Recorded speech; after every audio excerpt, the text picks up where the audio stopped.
Assalamualaikum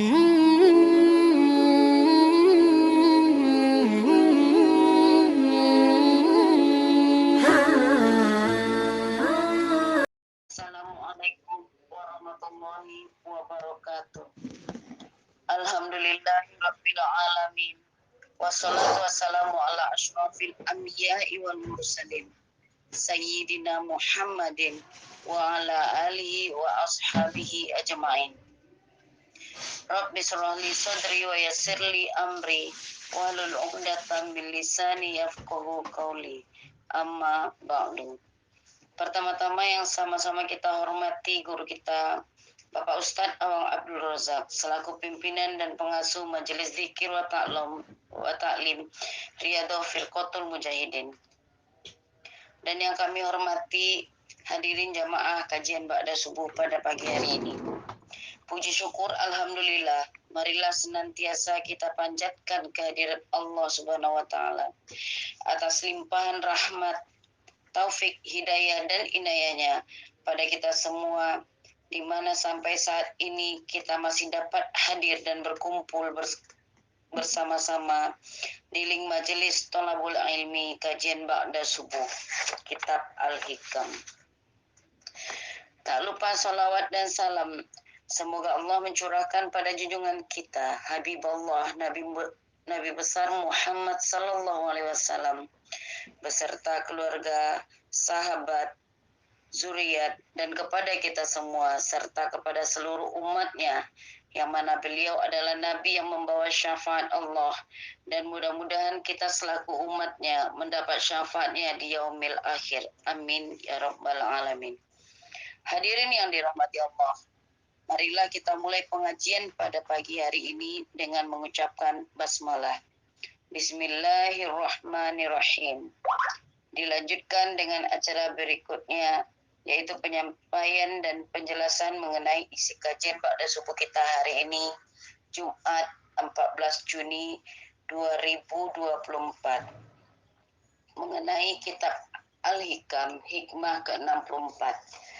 Berkata Imam Ibnu Athaillah As-Sakandari, min jahlil muridi ayyusi al-adabi fatu akharul ukubatu anhu fayaqulu law kana haza su'a adabil laquti al amdadu wa aujabal ibad faqad yuqta'ul madadu anhu min haitsu la yash'uru walau lam yakun illa mana'al mazid wa qad yuqamu maqamul bu'di wa huwa la yadri walau lam yakun illa ayyukhalliyaka wa ma yurid. Di antara tanda kebodohan seorang murid adalah ketika ia tidak sopan, kemudian hukumannya tidak disegerakan. Dia berkata, jikalau ini tidak sopan, maka tentu bantuan akan diputus dan harus dijauhkan. Bisa jadi bantuan itu diputuskan darinya, sedangkan ia tidak menyadarinya. Walaupun tidak ada pemutusan bantuan, tetapi yang akan terjadi adalah tidak adanya tambahan. Bisa jadi juga ia akan ditempatkan di tempat yang jauh, sedangkan ia tidak menyadarinya. Bila ini tidak terjadi, maka pasti Anda akan dibiarkan berbuat sesuka hati Anda. Marilah kita dengarkan penjelasan mengenai kitab Al-Hikam ini, hikmah ke-64 dari Bapak Ustadz Awang Abdul Razak, dan diakhiri dengan doa. Kepada Bapak Ustadz, waktu dan tempat kita persilahkan. Terima kasih. Assalamualaikum warahmatullahi wabarakatuh. Waalaikumsalam. Bismillahirrahmanirrahim. Alhamdulillahirabbil alamin. Assalatu wassalamu ala asyrafil anbiya'i wal mursalin wa ala alihi wa sahbihi ajmain. Asyhadu an la ilaha illallahul malikul haqqul mubin wa asyhadu anna Muhammadan abduhu wa rasuluhu shadiqul wa'dil amin. Amma ba'du. Allahumma arinal haqqa haqqa warzuqna ittiba'ah wa arinal batila batila warzuqna ijtinabah.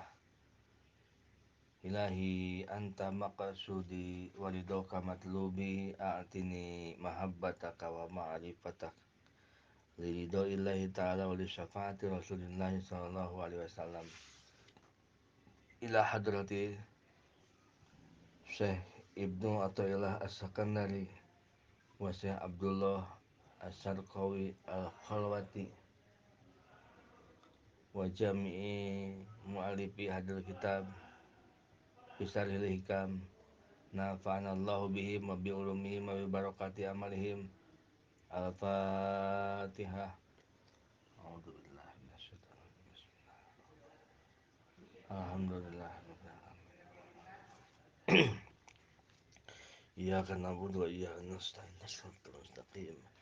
Shiratal ladzina an'amta 'alaihim ghairil maghdubi 'alaihim waladdallin. Masyaallah.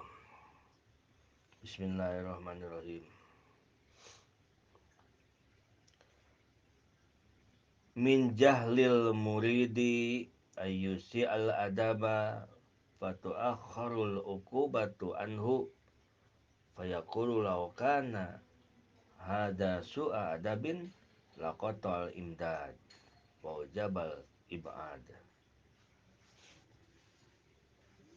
Begitu panjang hikmah yang ke-64 ini judulnya.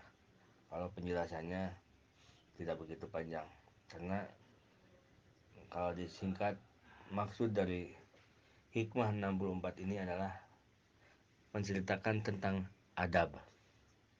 Bukan adab pakai ain. Kalau ain itu siksa, azab. Kalau ini adab, dal, terus pakai hamzah, alif.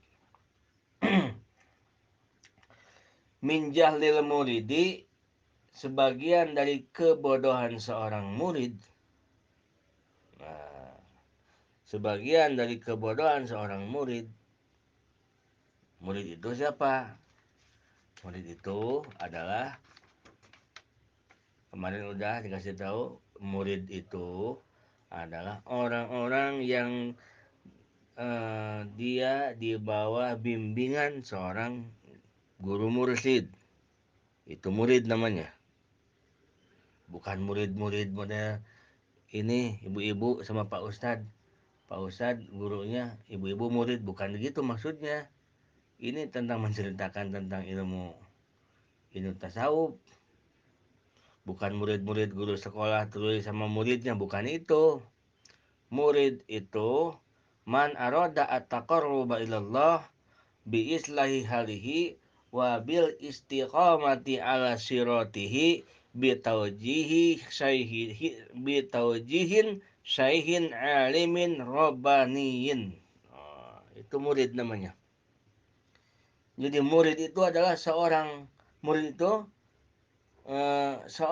itu ketika seseorang berkeinginan selalu mendekat diri kepada Allah, bertakarub diri kepada Allah dengan memperbaiki dirinya setiap hari, setiap waktu meningkat memperbaiki dirinya dan selalu berupaya istiqomah berada di jalan Allah dengan cara arahan bimbingan seorang guru mursyid yang alim, yang bersifat ketuhanan, robbaniyin. Itu namanya murid. Nah, seperti Syekh Ibnu Athaillah, gurunya adalah Abu Al-Mursi itu. Nah, Abu Abbas Al-Mursi. Nah, tadi Abu Abbas Al-Mursi sama Syekh Ibnu Athaillah. Atau seperti mohon maaf ya, seperti Thariqah, mungkin Asadiliyah ya. Ada Asadiliyah yang di Pekalongan tuh pengusaha Habib Lutfi misalkan nih sebuah thariqah dan murid-muridnya, yang begitu maksudnya. Jadi seorang murid bersama mursyidnya, bukan sama, kalau sama model Pak Ustadz nih hanya guru-guru biasa, guru-guru yang menunjukkan ilmunya. Karena kebanyakan orang-orang yang tidak paham dengan ilmu-ilmu tasawuf, tetapi dia seakan-akan orang yang sangat bertasawuf dengan tidak ada pembekalan ilmu. Jadi ini adalah pembekalan ilmu bagi orang-orang yang memang akan bertakarub, mendekatkan diri. Ini pembekalan ilmu dari orang-orang sebetulnya yang dia berpegang dengan thariqah Asadiliyah. Tetapi ini banyak diaji oleh orang-orang yang berthariqah Qadariyah wa Naqsabandiyah. Seperti di Suryalaya Abah Anom itu kan thariqah Qadariyah wa Naqsabandiyah. Nah, tetapi mubaliknya banyak yang dia mengajarkan tentang hikam yang harusnya al-gunyah. Kalau thariqah Qadariyah kan harusnya al-gunyah, karya Syekh Abdul Qadir. Tetapi karena memang hikam ini enak bahasanya dan mudah untuk dicerna, oleh karena itu di kalangan lintas thariqah pun hikam ini dikaji. Bahkan bukan orang thariqah pun dikaji seperti kita. Begitu. Jadi min jahlil murid, sebagian dari kebodohan seorang murid. Nah, sekarang tahu kita, paham kita. Murid itu siapa? Murid itu orang-orang yang resmi di bawah bimbingan seorang guru mursyid. Resmi ditalkin, resmi dia pengikut satu thariqah. Nah, atau orang-orang yang memang berkeinginan bertakarub kepada Allah, berkeinginan meningkatkan ibadahnya, ada keinginan dalam ibadahnya, bukan hanya sholat saja, asal cumpan kewajiban, tetapi dia ingin dengan sholatnya sampai kepada Allah. Itu murid. Nah, ayusi al-adaba patu akharul ukubatu anhu fayaqul law kana hada soal adabin laqata al imdad wa ujabal ibad. Dari kebodohan seorang murid begini dia selalu buruk adabnya, adab-adaban dia selalu buruk, maka diakhirkan siksaannya darinya.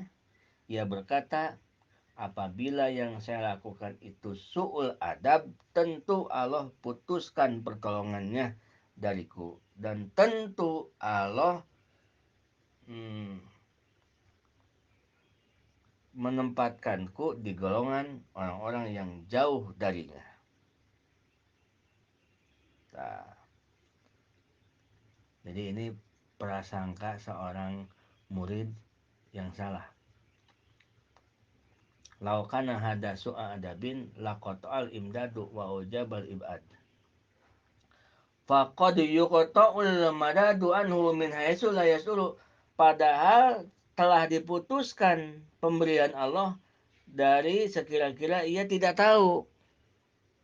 Nah, terus maksudnya dari hikmah ini apa? Dari hikmah ini, musannif pengarang kitab akan menyampaikan bahwa istidraj itu ada istidraj yang sifatnya jaliyah.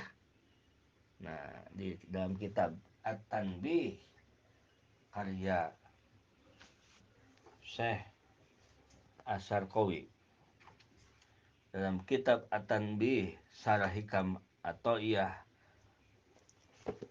dikatakan bahwa fal uqubatu al-jaliyah wal uqubatul khafiyah. Siksaan itu ada siksaan yang sifatnya jelas, ada siksaan yang sifatnya samar khafiyah. Sehingga saking samar-samarnya siksaan, orang yang disiksanya pun tidak merasa sedang disiksa, saking samar. Nah, jadi ini mau menjelaskan itu. Yang panjang ini maksudnya ke situ, panjang. walau lam yakun illa mana al majid wa qad yuqamu maqamal bu'di wa anta la tadri walau lam yakun illa ayyuhlika wa ma turid. Nah, kalau pertolongan Allah itu tidak sampai diputus, cukup dengan tidak ditambah nikmat rohaninya, itu sudah cukup menjadi siksaan baginya. Jadi murid itu siksaannya udah beda dengan abid, seperti kita ya, abid. Kalau abid seperti kita, dosa kita nih, dosa kita tidak sholat, dosa tuh, dosa banget tidak sholat, tidak puasa, nggak wirid nggak dosa kita. Kalau nggak wirid nggak dosa. Wiridnya bukan dikrullah, bukan ingat kepada Allah, ini masalah wirid. Kita nih nggak sholat, nggak puasa, contoh abid nih, dosa. Tetapi kalau si murid, dosanya itu udah beda, bukan seperti kita. Dia bukannya yang tidak sholat, udah tentu tidak sholat mah dosa banget untuk dia. Nggak puasa tentu dosa banget. Tetapi dia sholat hatinya melayang kemana-mana pun dia dosa, merasa dosa. Nah, kalau orang seperti kita, orang awam, orang awam nih, kalau kita punya punya dosa lalu kita sakit, aduh sedang disiksa sama Allah. Sedang disiksa sama Allah. Oh, mengakui kita kan udah ngerti di situ. Kalau ada apa-apa nih, segala sesuatu, perasaan kita, aduh sedang disiksa nih, ukubah nih dari Allah. Begitu. Nah, seorang murid sudah bukan begitu lagi. Seorang murid, dia sedang zikir, la ilaha illallah, la ilaha illallah, tetapi hatinya melayang, tidak pernah menemukan dirinya, tetapi hatinya tidak pernah merasakan nikmatnya zikir, itu sedang disiksa seorang murid.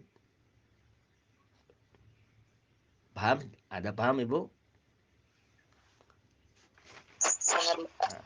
Paham ya? Nah, yang panjang itu, di hikmah yang panjang ini adalah menceritakan tentang ukubah, siksaan. Ada siksaan yang jelas, ada siksaan yang samar. Nah, seorang murid ini dia jika dia tidak beradab, dia akan mendapatkan siksaan yang samar. Seperti apa siksaan yang samarnya? Dia wirid tapi wiridnya tidak tenang. Dia wiridnya tidak ada khusyuk. Dia wirid sampai-sampai ada satu ulama di dalam kitab tuh diceritakan, dia sholat biasanya khusyuk gitu. Begitu satu waktu dia sholat tidak khusyuk, sampai dia nangis, dia tidak, terus saya nangis diingat-ingat ada apa gitu ya. Ternyata dia punya dosanya dia pernah membuat sesuatu kesalahan dengan seseorang, lalu ia mohon maaf dengan orang tersebut. Itu saking apik-apiknya, saking hati-hatinya dia punya kesalahan dengan orang lain, imbasnya bukan saja tidak mau ibadah, walaupun mau ibadah dihalangi oleh Allah, dihijab oleh Allah, sehingga ibadahnya tidak bikin tenang, sehingga ibadahnya tidak bikin khusyuk hatinya. Nah, oke, kalau yang sholat berarti dia mah yang sholat menjalankan ini dong, nggak ada masalah. Iya, kalau orang awam begitu. Ini kan sedang menceritakan muridin. Kalau muridin itu dia udah nggak ke situ gitu loh. Kalau orang awam puasa, batalnya itu kalau makan minum batal baru.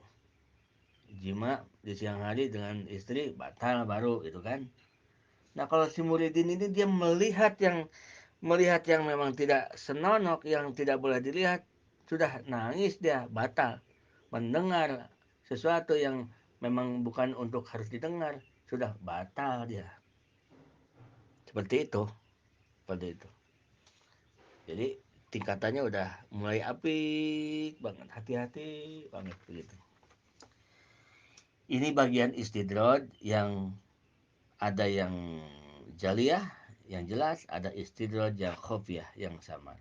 Sehingga orang yang diberi ukubahnya pun, orang yang diberi siksaannya pun tidak merasa, saking samar-samarnya. Nah, ini bahasa kita ya, ibu-ibu. Bahasa siksaan itu bahasa kita, bukan bahasa dari Allah. Kalau dari Allah itu nggak ada siksa, semuanya niatnya kalau dari Allah baik. Ini bahasa kita untuk tentang membongkar keilmuan lah intinya. Nah, suul adab itu, bapak-bapak, ibu-ibu, ada suul adab awam, ada suul adab murid, ada suul adab wasilin, ada suul adab awamul mukminin, awamnya orang-orang, umumnya orang-orang orang mukmin, awam. Ada suul adab muridin, ada suul adab wasilin. Tetap aja terus tiga golongan ini beda-beda. Siksaan Allah pun ada yang jika disiksa Allah langsung kembali kepada Allah, taubat. Begitu dapat siksaan, begitu dibangkrutkan usahanya, langsung lari kembali kepada Allah, hijrah, totalitas hijrah. Berarti siksaan bangkrutnya itu adalah teguran dari Allah. Nah, jika disiksa oleh Allah, tetap saja tidak mau kembali kepada Allah, itulah siksaan. Siksaan tadi, kalau dia tidak mau tobat, itulah siksaan itu adalah benar-benar siksaan dari Allah Subhanahu wa taala. Nah, siksanya pun ada siksanya bisa disegerakan di dunia atau dinantikan siksanya di akhirat. Kalau yang kemarin kita menceritakan tentang orang yang di istidraj, ada yang terus dikasih lagi, dikasih lagi, dikasih lagi sampai diakhirkan di akhirat nanti sekaligus disiksanya.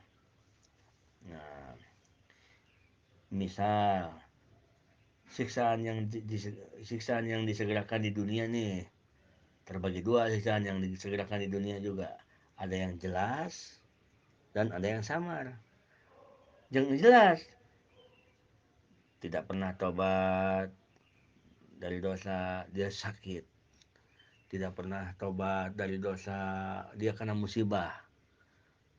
Dia tidak pernah tobat dari dosa, dia kena masalah. Nah, itu siksaan yang disegerakan di dunia, yang jaliyah, yang jelas. Sekali lagi, ini bahasa kita, siksaan, bukan bahasa dari Allah. Nah, terus ada siksaan yang khofiyah, yang samar. Orang yang biasa ibadah, sholat, tapi hatinya gelisah. Sholat sih sholat, tapi hati kita nggak tenang. Dikir sih dikir, mulutnya baca la ilaha illallah, tapi hatinya kemana saja. Itu adalah ukubah khofiyah, satu siksaan yang samar bagi seorang murid. Bagi seorang murid, maka dia mengadu ke gurunya, ke mursyidnya. Ya saya kok udah wirid-wirid dikir nih, saya kok ini ya, kok nggak tenang hati saya, nggak khusyuk. Nah, seorang guru mursyid akan tahu, dia akan tunjukkan, kata guru mursyidnya, oh kamu perbanyak ini, kamu perbanyak amalan ini, kamu harus hilangkan penyakit kikir kamu. Nah, kamu harus perbanyak amalkan ini, kamu harus minta maaf sama orang karena kamu banyak menyakiti orang. Nah, jadi ada seorang guru mursyid bisa menunjukkan oleh Allah Subhanahu wa taala, bisa menunjukkan untuk kemana arahnya kita. Kemana arahnya kita. Seperti ada seseorang yang bertanya, ya saya ini pengen punya anak saya pengen punya cucu, saya pengen punya cucu, biar anak saya punya anak. Baca istighfar, gitu kan? Baca saja istighfar yang banyak. Ada lagi datang orang lagi. Ya saya ini pengen ini. Oh, kamu mah berbaik saja terhadap orang tua. Amalannya itu aja. Nah, kenapa beda-beda? Karena yang memberi lebih tahu dengan yang diberi. Orang yang ingin meminta wiridan, ingin hidupnya senang, tetapi ia buruk dengan orang tua karena tajamnya penglihatan orang seorang guru, seperti sahabat berguru ke Rasulullah, maka seorang guru mursyid akan mengatakan, oh kamu wiridnya itu nggak apa-apa, nggak usah banyak wirid, kamu berbaik saja sama orang tua, karena tahu bahwa dia memang gemar wirid, dia memang ibadahnya bagus, tetapi buruk tingkah laku dengan orang tua. Seperti itu, makanya beda-beda. Nah, itu Bapak-Bapak Ibu sekalian.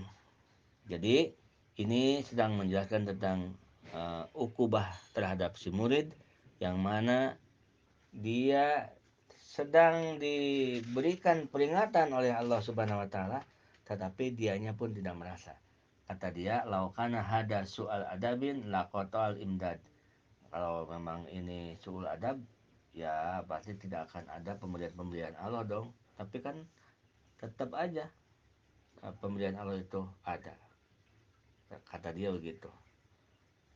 Seperti yang kemarin, orang-orang awam tuh, orang awam, orang kafir.